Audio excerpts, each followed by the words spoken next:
Takže čaute všetci, zdravá vás Vicky Mouse a dneska vás vítam pri ďalšom videu.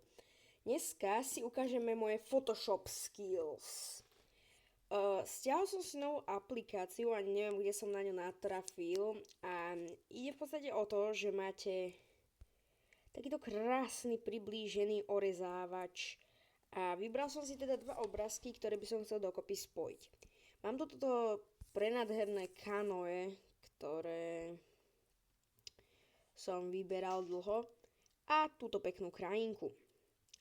No a poďme na to. Takže v prvom rade si orežeme kanoe. Snažíme sa ho orezať čo najlepšie, ale on ten Photoshop to potom nejako sám fakt. V tomto Photoshope je to fakt zaujímavé a ťažké. No.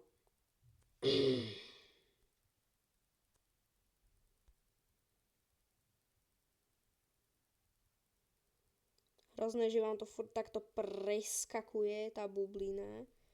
Vy potom vôbec nič nevidíte.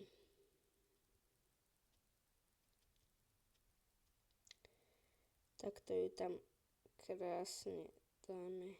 Tak.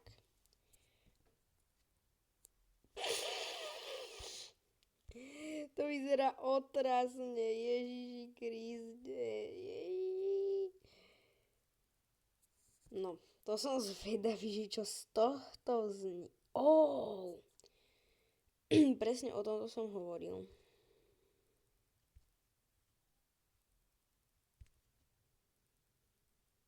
Čak ja ani nevidím, no.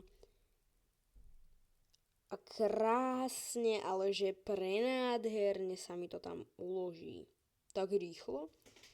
No a ako vidíte, máme neskutočne krásne plávajúce kánoe a myslím, že si to môžeme uložiť. A vidíme sa pri...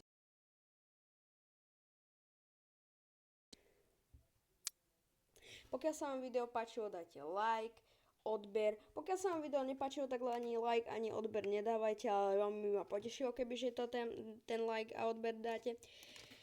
Už asi nemám čo povedať, takže ja sa lúčim a čau.